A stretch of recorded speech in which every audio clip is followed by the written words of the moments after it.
Today, we're diving into a truly extraordinary case of the digital age, one that reveals how the rise of the internet gave birth to a terrifying identity hoax.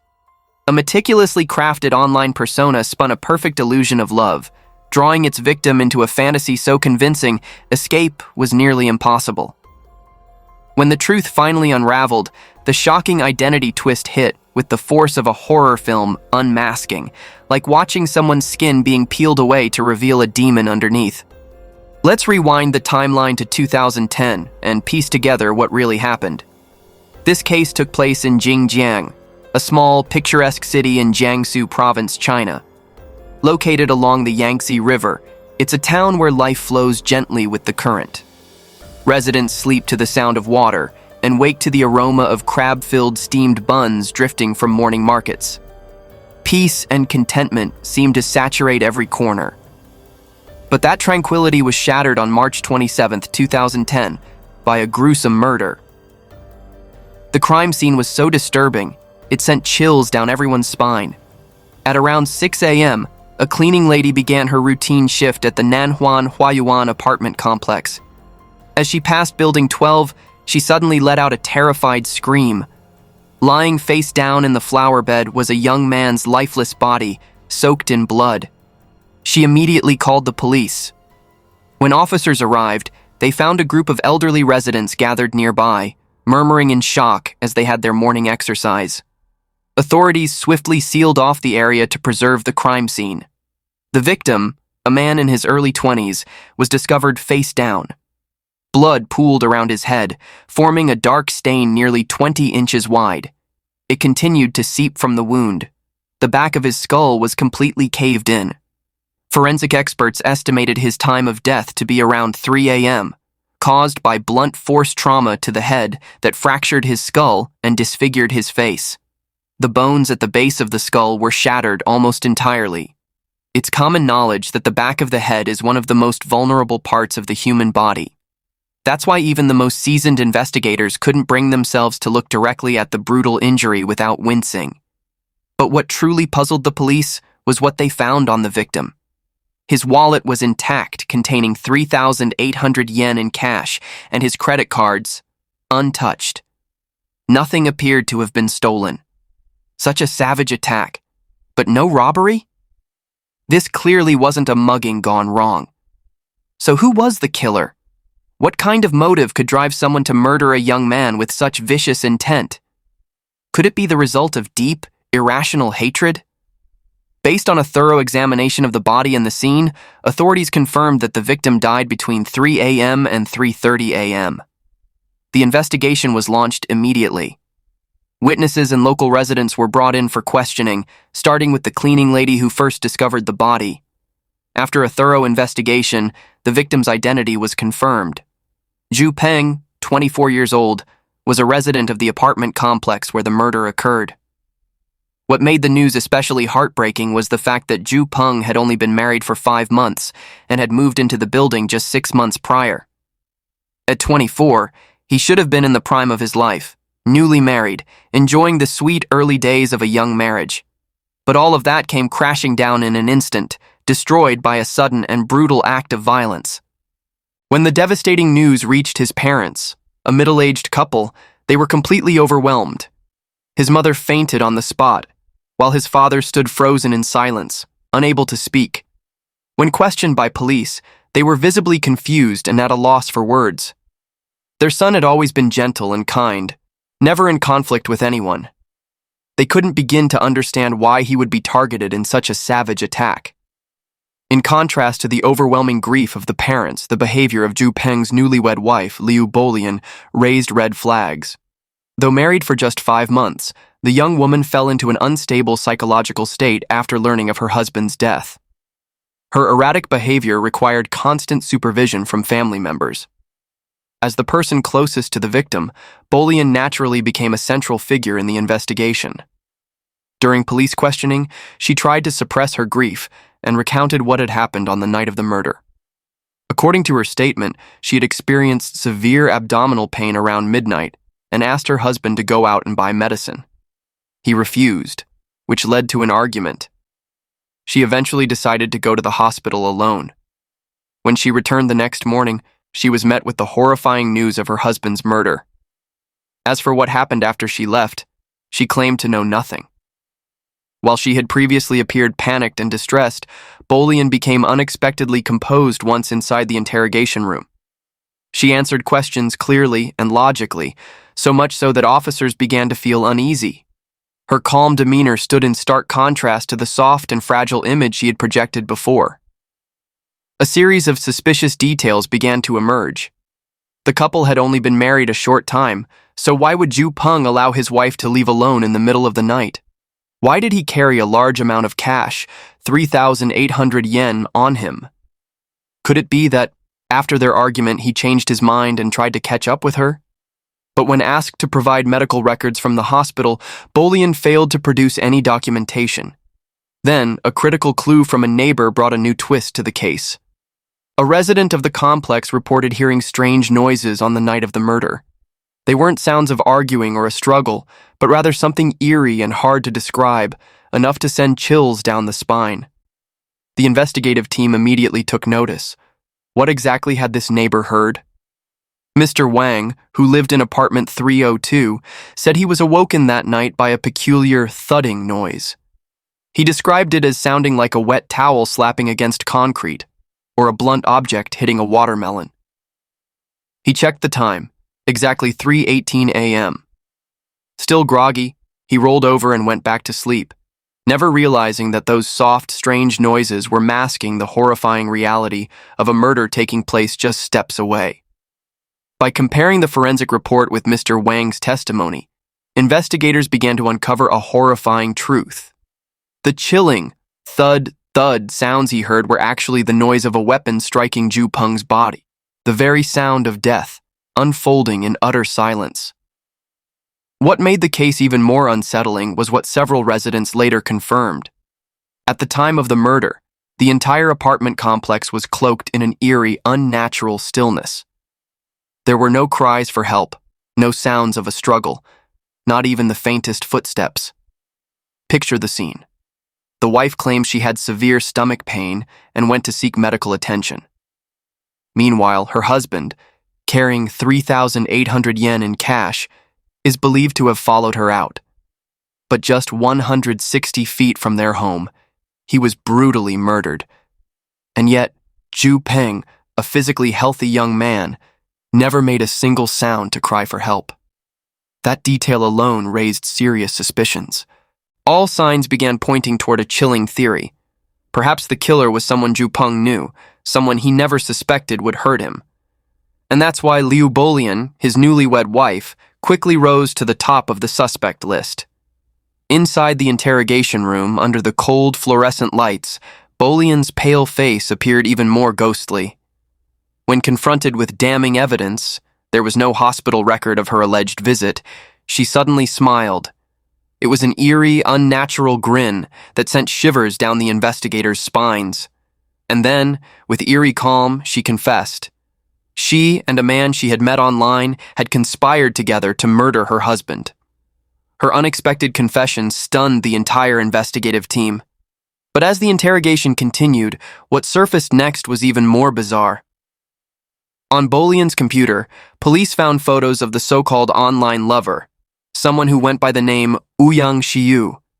With sharp features, delicate eyebrows, bright eyes, and a neatly tailored suit, he looked every bit the refined gentleman his poetic name suggested. However, when police pressed Bolian for his real identity, her answer left them speechless. She didn't know his real name. She didn't know where he lived. In fact, they had never even video chatted. This lover existed only in the digital world. They had never met in real life. Initially, investigators assumed she was fabricating the story to cover up the crime. They urged her to stop lying and tell the truth. Instead, Bolian exploded in a fit of emotion, slamming the table and shouting, her eyes burning with obsession. "We're soulmates. I would do anything for him." The declaration, wild, delusional, and disturbingly passionate, left everyone in the room stunned. This woman, who had seemed so fragile and soft-spoken, suddenly revealed a look of manic devotion and madness. It was a chilling contrast. Who could have imagined that this newlywed wife would coldly conspire to murder her husband, the man who shared her bed, all for the sake of an internet stranger she had never even met in person? Under increasing pressure during the police interrogation, Bolian gradually revealed a past she had never spoken of before. 5 years earlier, while still a university student, she met a man named Yang online. It didn't take long for their relationship to grow unusually close.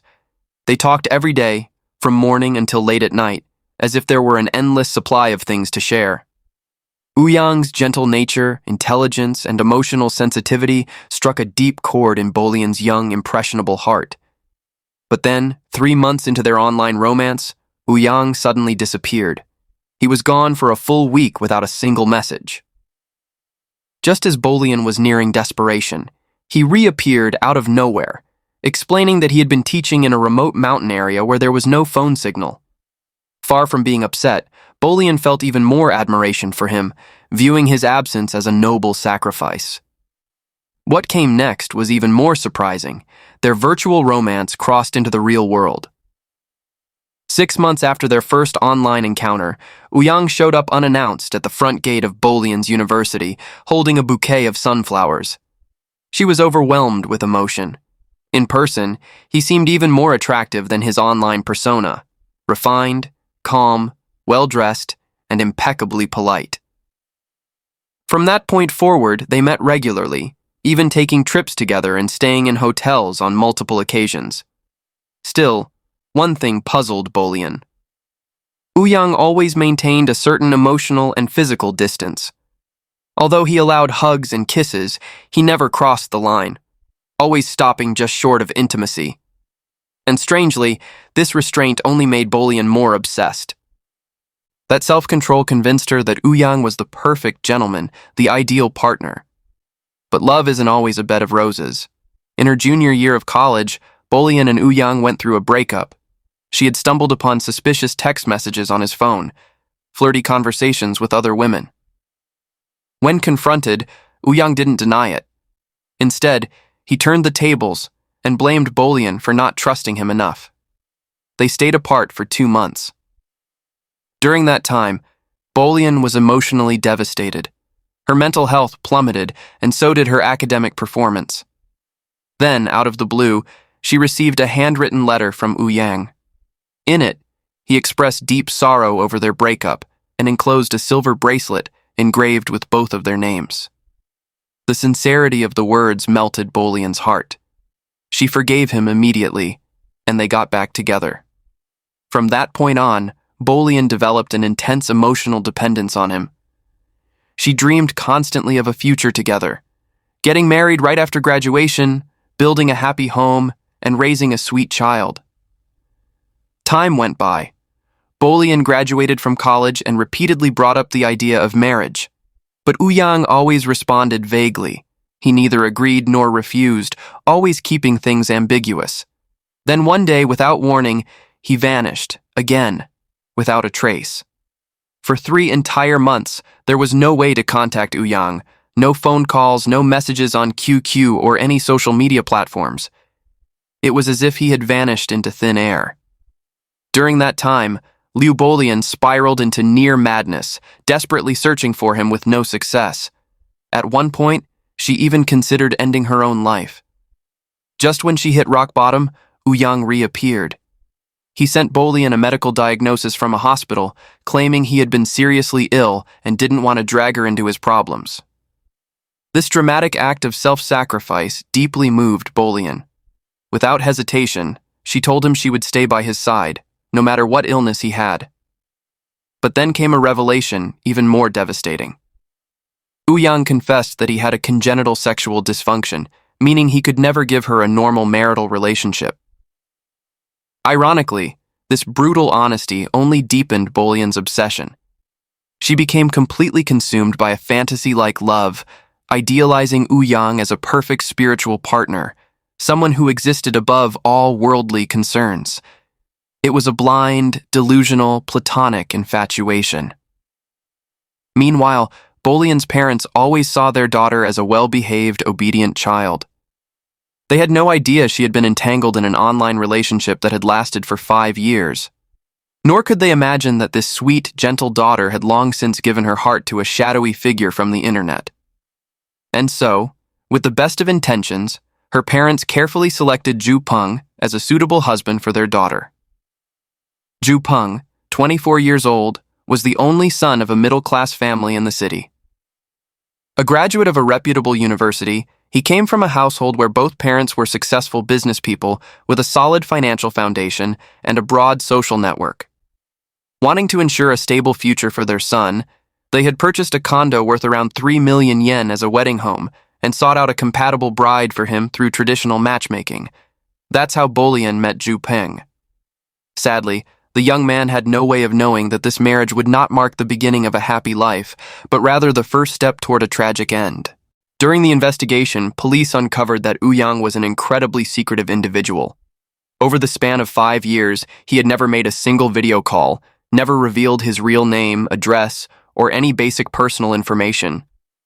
Even on the rare occasions they met in person, Ouyang always chose secluded, private locations far from public view.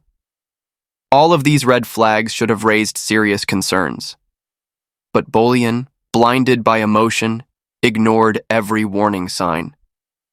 In her mind, the image of Ouyang Xiu remained a constant, haunting presence.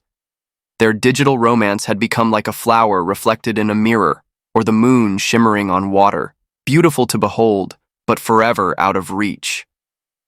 Reality, however, came crashing down fast. The marriage arranged by her parents was something Bolian felt powerless to resist. To them, Ju Peng, born into a wealthy and respectable family, was the perfect son-in-law.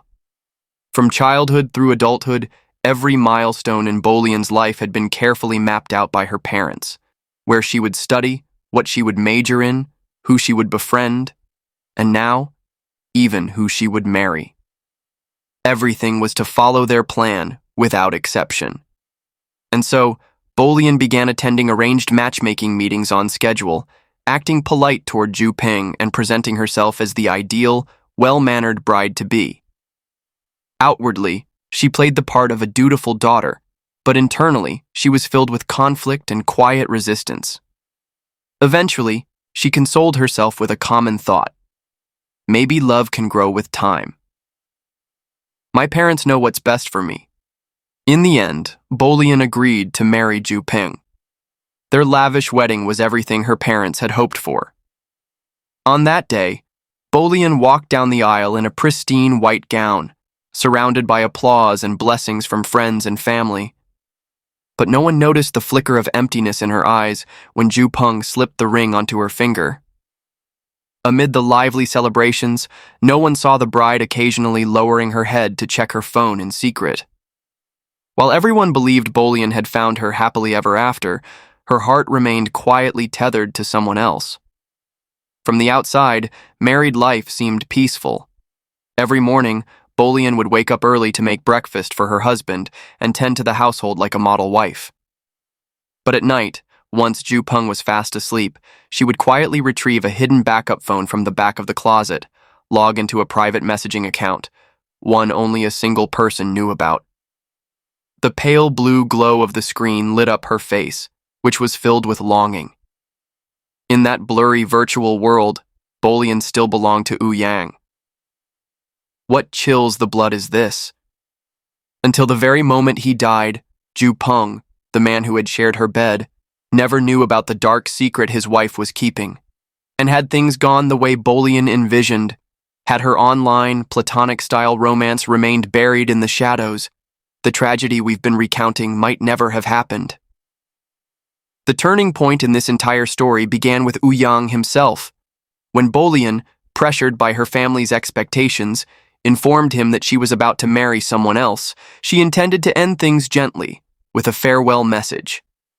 But what she got in return was a reaction far beyond anything she had imagined. The man who once seemed composed and poetic suddenly unraveled. In a barrage of desperate texts, he poured out his agony, his heartbreak, pushing his emotions to frightening extremes. And that emotional storm would go on to derail the lives of everyone involved. Then came the most horrifying part. After their final exchange, Ouyang sent Bolian a photo of himself lying in a hospital bed, reportedly having just survived a dramatic emergency. A surge of guilt and emotional torment consumed Bolian. That extreme act shattered the last bit of emotional resistance she had left. Compared to Ouyang's intense love and sacrifice, the arranged marriage she was living in felt cold and empty. In her eyes, only Ouyang truly loved her, with his whole heart. From that distorted perception, the two rekindled their unfinished romance.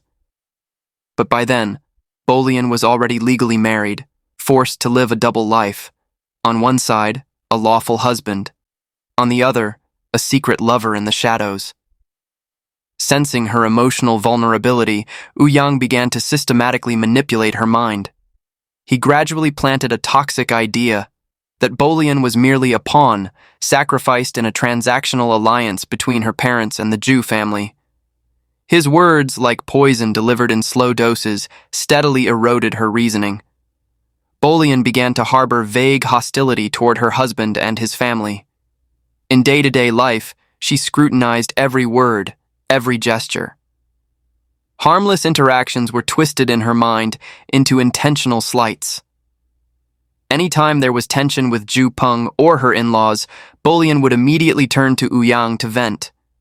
With a calm, understanding tone, he was always ready to console her, reinforcing the illusion that she was being mistreated by her husband's family. This psychological manipulation gradually took hold in terrifying ways. In Bolian's warped mind, her plain-spoken, grounded husband seemed more and more like a stranger, while Ouyang, the gentle voice behind a screen, became her only emotional refuge. She became convinced that Ouyang was the only one who truly loved her. Then, during yet another late-night conversation about her suffocating marriage, Ouyang, blinded by jealousy and an obsessive need to possess, uttered something chilling. Eliminate Ju Peng. More horrifying still, Bolian, now deeply under his emotional control, agreed without hesitation. While police were racing to track down Ouyang's whereabouts, the forensic lab sent back a shocking report. The wounds found on Ju Peng's body were caused by two distinct types of force. That revelation sliced through the fog surrounding the case like a bolt of lightning. Could it be that someone else was present at the scene? A third person who had remained hidden until now? On April 2nd, 2010, after a thorough investigation, police located and arrested the suspect using the alias Ouyang at an apartment in the city of Dalian. But what stunned everyone was what happened next. As the handcuffs clicked around the suspect's wrists, the person who had always claimed to be a man suddenly spoke in a soft, feminine voice. "My name is Hu Yan, 34 years old, from Anshan." Subsequent DNA tests confirmed it. Despite the short, neatly trimmed hair and consistently masculine attire, the suspect was biologically female.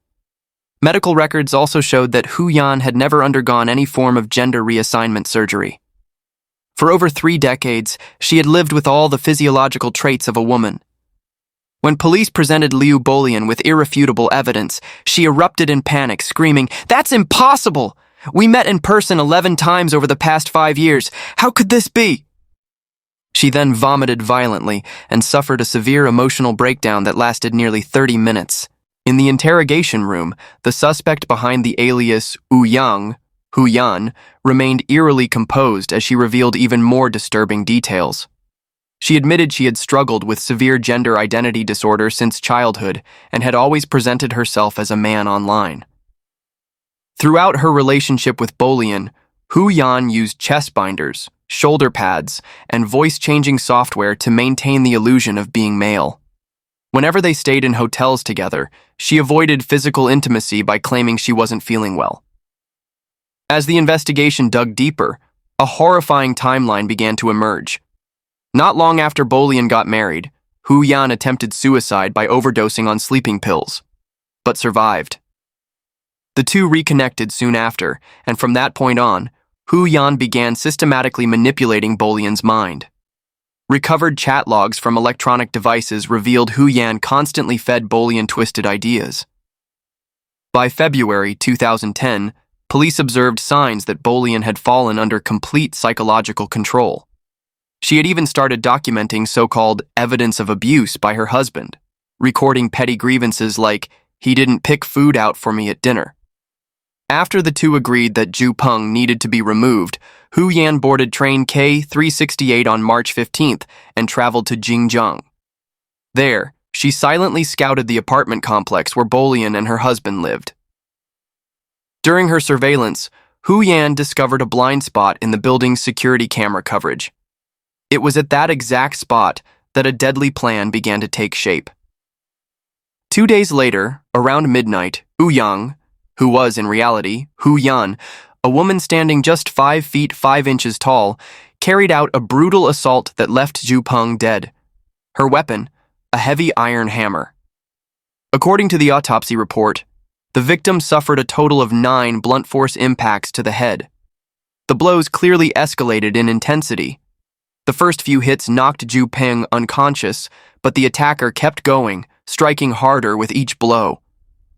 Forensic experts noted that the final 3 strikes were delivered with such force that fragments of his shattered skull penetrated deep into his brain tissue, a gruesome indication of the attacker's sheer brutality. When police searched Hu Yan's belongings, they found a personal journal. Inside it was a copy of Bolian's wedding photo, but what chilled investigators was Zhu Peng's face. It had been pierced repeatedly with a sharp object, leaving dozens of tiny puncture holes. In October 2010, the Intermediate People's Court of Xinjiang held a public trial that shocked the nation. 2 former lovers, once obsessed with each other, now faced off in court. One accused, the other denied, and the courtroom held its breath through a dramatic battle of testimonies. Bolian claimed it was Hu Yan who had first suggested murdering her husband. But Hu Yan fired back, insisting that Bolian was the one who proposed getting rid of Zhu Peng. The attorneys on both sides clashed fiercely, turning the trial into a vicious blame game with no signs of compromise. After a thorough trial and careful review of the evidence, the court reached its conclusion.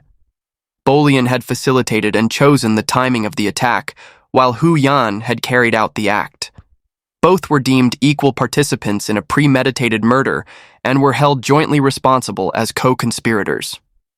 However, due to the exceptionally cruel nature of Hu Yan's actions, delivering 9 blows, including some after the victim had already lost consciousness, and her evasive, unrepentant behavior, the court imposed the maximum sentence on her. In contrast, Bolian had confessed after her arrest, cooperated with authorities, and expressed remorse, which was taken into account. In December 2010, the court delivered its preliminary ruling. Hu Yan was sentenced to death. Liu Bolian received a suspended death sentence with a 2-year reprieve and was stripped of all political rights for life. Both were also ordered to jointly pay over 420,000 yen, approximately $58,000, in compensation to Zhu Peng's family, covering funeral expenses, damages, and other financial losses. On the day of sentencing, Zhu Peng's mother collapsed from a heart attack in the courtroom, overwhelmed by grief. Meanwhile, Bolian's first reaction wasn't remorse, but shock. She muttered in disbelief, "Ouyang Shiyu was a woman?" Finally, in May 2011, the judge's gavel fell, closing the chapter on an online romance that spiraled into one of China's most disturbing murder cases. The final section of the verdict declared, "Ambiguity of identity in the virtual world and obsession disguised as love can never justify violence. Regardless of the motive, every individual must bear full legal responsibility for their actions." This powerful statement didn't just bring closure to a tragic case, it also established a new legal standard for emotionally driven crimes in the digital age. As Hu Yan's life came to an end, perhaps it was only then, inside the cold, endless days behind prison bars, that Liu Bolian truly began to reflect. The relationship she had once believed to be innocent and spiritually pure, born from the world of online romance, had somehow led to bloodshed. Her prison cell became a mirror to a brutal reality she could no longer deny. The soulmate she had trusted and loved for 5 years was nothing more than a fabricated persona, and worse, the very person who had dragged her into a pit of crime and ruin. This case stands as a chilling wake-up call amid the emotional chaos of our digital era. It sheds light on a terrifying truth. Online relationships can hide deadly risks. That's why protecting ourselves in this modern landscape requires clarity. Always remember these 3 rules. Don't become too emotionally entangled in online conversations. Don't trust sweet words from strangers too easily. And never let a digital relationship cut you off from real-life connections. What are your thoughts on this? Share your perspective in the comments below. Thank you for reading, and see you in the next story.